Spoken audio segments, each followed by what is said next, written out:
अब आज की क्लास में जो एक्सरसाइज 5वीं चल रही थी उसमें विविध प्रश्नावली में क्वेश्चन नंबर 22 सवाल को हमें समझाना है। तो देखिए y बराबर एक क्वेश्चन दिया जा रहा है, एक सारणिक में मान दिया जा रहा है जिसको रो वाइज लिखा है fx, gx, hx, l, m, n, a, b, c और हमें यहाँ पर इसके dy by dx का मान सिद्ध करना है। हमें क्या लाना है? हमें लाना है dy by dx बराबर f dash x, g dash x और h डैश x और l, m, n, इसके बाद a, b, c हमें ये मान सिद्ध करना है। dy by dx की जगह ये मान हमें लाना है। तो उसके लिए देखिए ध्यान से क्या करेंगे, ये जो y बराबर दिया जा रहा है हम इसका x के सापेक्ष अवकलन करेंगे। तो लिख देंगे यहाँ पर दोनों पक्षों का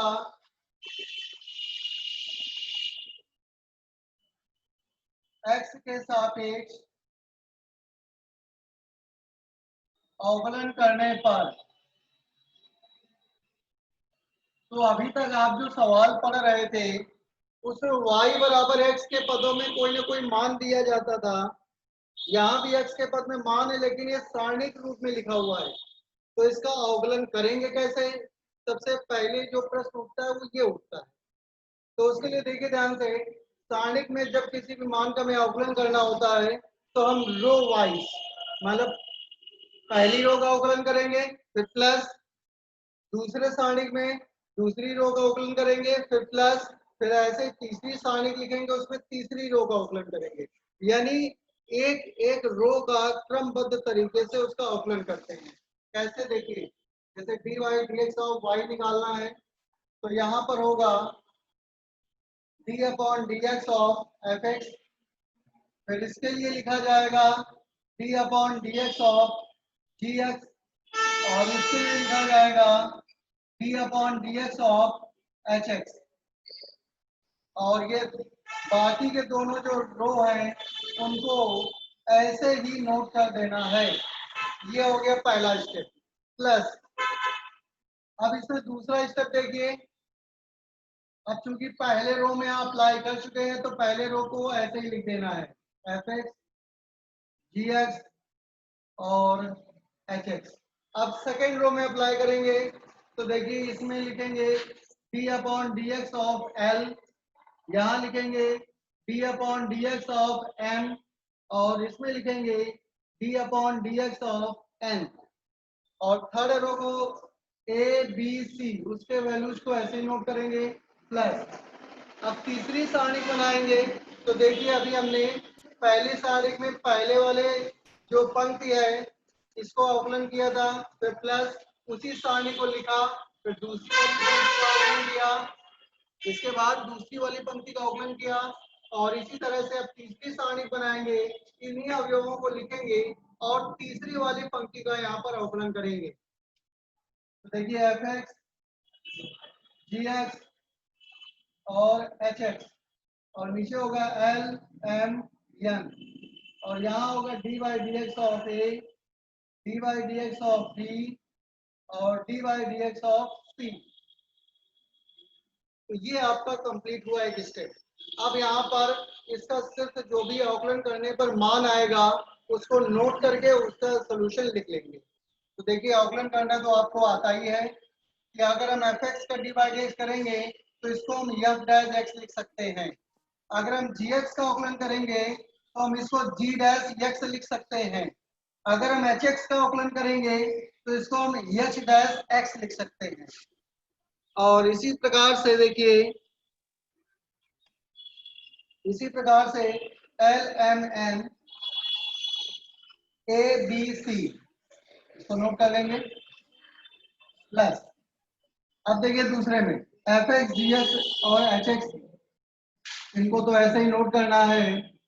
अब जब d बाई dx ऑफ यल होगा तो देखिए यल क्योंकि यहाँ x का पद नहीं है तो यल को एक अचर मानेंगे यानी कांस्टेंट मान के चलेंगे और यन भी कांस्टेंट की तरह बिहेव करेंगे। तो यहाँ पर कांस्टेंट का जो अवकलन होता है ये 0 हो जाता है। और सबसे लास्ट में ये एफ एक्स जी एक्स एच एक्स और ये एल एम एन, और यहाँ ए बी सी भी कांस्टेंट है और अचर पद का अवकलन 0 होता है तो यहाँ भी 0 आ जाएगा। अब देखिए इसके बाद में ये dy बाई डी एक्स चल रहा है, तो यहाँ से dy बाई डी एक्स की जो वैल्यू है ये आ जाएगी एफ डैश एक्स जी डैश एक्स और एच डैश एक्स, ये एल एम एन, ये ए बी सी प्लस।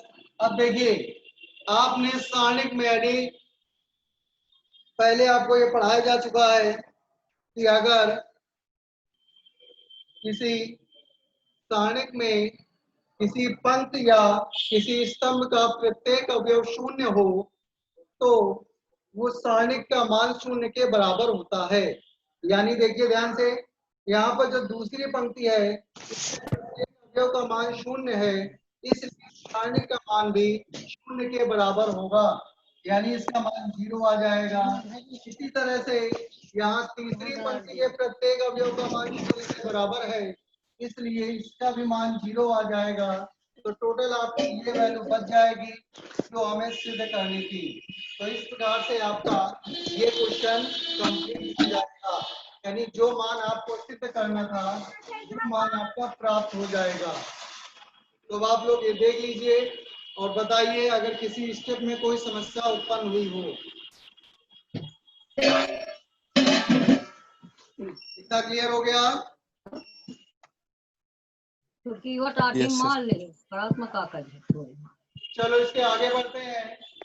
अब इस पूरे चैप्टर के सबसे अंतिम सवाल पर बढ़ते हैं।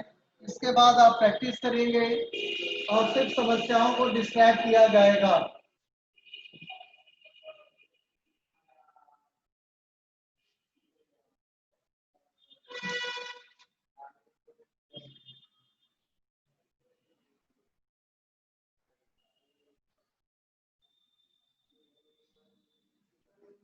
इसके बाद सबसे अंतिम सवाल पर बढ़ते हैं। इसमें दिया जा रहा है y बराबर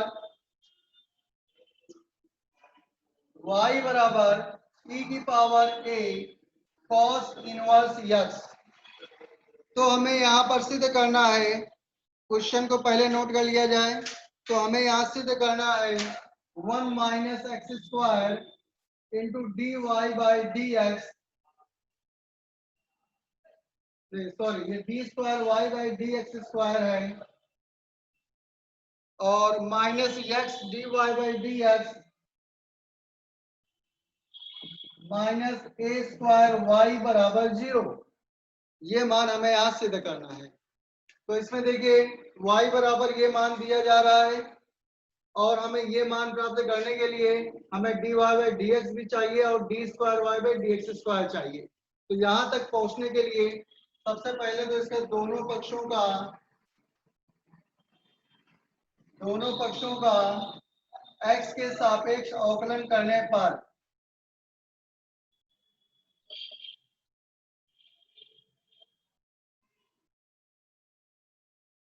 तो यहाँ पर हो जाएगा d upon d x of y बराबर d upon d x of e की power a cos inverse x। अब देखिए ध्यान से, e की पावर में जो फॉर्मूला आपने पढ़ रखा है उस फॉर्मूले को हम यहाँ लिख रहे हैं कि e की पावर x का मान होता है e की पावर x। तो लेकिन यहाँ e की पावर में x होना चाहिए, तो हम क्या करेंगे, a cos इनवर्स x को मान लेंगे x। तो जब इसको मानेंगे तो यहाँ x होगा तो e की पावर x का e की पावर x आ जाएगा और फिर से डी बाई डी एक्स करेंगे जिसको आपने अभी x माना हुआ है, यानी a cos इनवर्स x का अवकलन फिर से करेंगे। इसमें से a जो है गुणे में लिखा है और ये कांस्टेंट है, इसको बाहर लिख लेंगे तो a e की power a cos inverse x, और जब cos इनवर्स x का डी बाई डी एक्स करेंगे तो इसका मान होता है -1 upon under root 1 minus x square. तो ये टोटल वैल्यू आपकी आ जाएगी dy अपॉन डी एक्स बराबर माइनस ए ई की power a cos inverse x upon under root 1 minus x square, यहाँ एक्स स्क्वायर लिख देंगे। ये वैल्यू आपकी आ गई। ये वैल्यू किसकी है? ये d y by d x का मान है।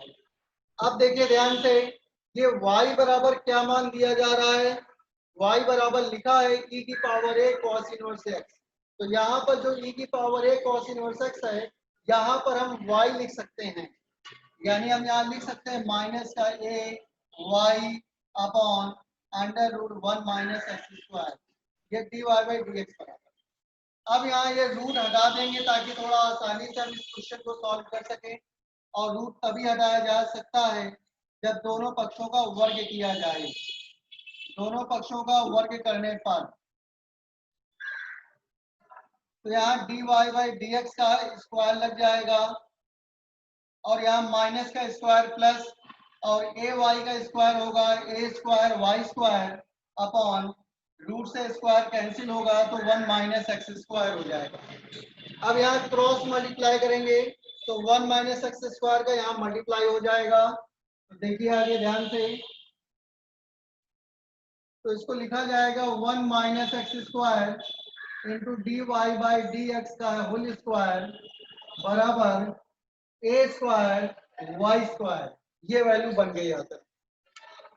अब यहाँ इसके आगे हल करने के लिए, क्योंकि हमें d square y by d x square का पद भी लाना है और ये पद तभी आएगा जब हम इस पद का दोबारा अवकलन करेंगे। तो इसलिए लिख देंगे पुनः दोनों पक्षों का x के सापेक्ष अवकलन करने पर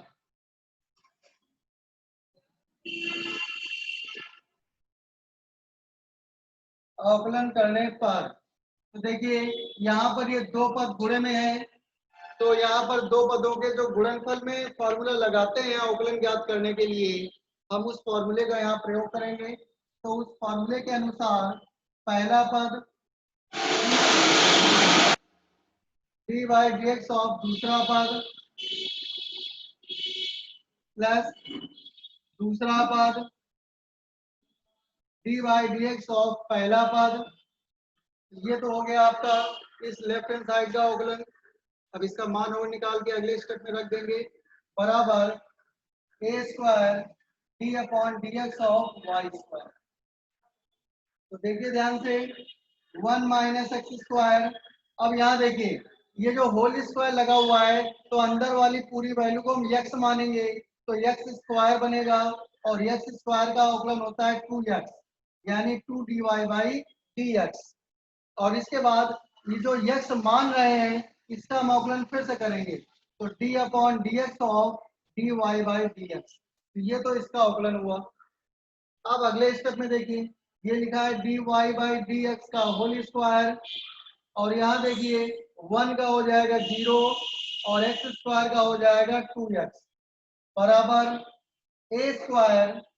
और देखिए ध्यान से वाई स्क्वायर लिखा है, चूंकि यहाँ x के सापेक्ष कर रहे हैं तो इसमें y को जब x बनाएंगे या मानेंगे तो एक्स स्क्वायर का होगा 2x यानी 2y, और चूंकि माना है तो y का दोबारा फिर से करेंगे।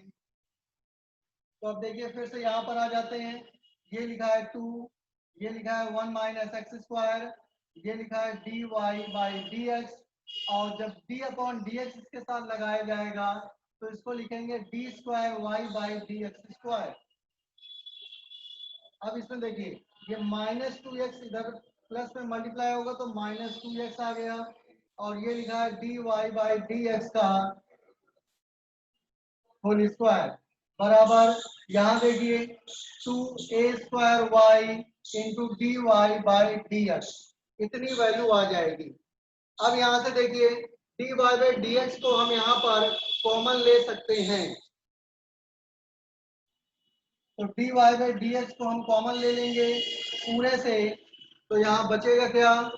बचेगा 2 into 1 minus x square into d square y upon d x square. एक चीज और यहाँ बता दें आपको, यहाँ से आप 2 भी कॉमन ले सकते हैं, तो हम 2 d y by d x को कॉमन ले रहे हैं, तो minus x d y by d x बराबर 2a² y into dy by dx।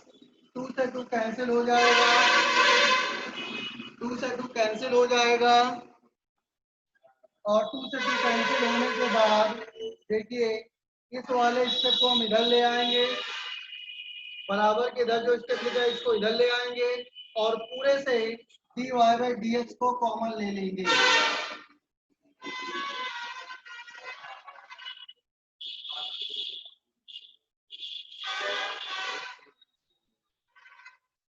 तो माइनस में a² y बराबर 0 आ जाएगा।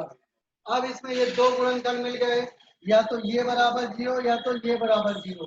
तो इससे आपका जब इसको बराबर 0 रखेंगे तो आपका सॉल्यूशन यहाँ से मिल जाएगा।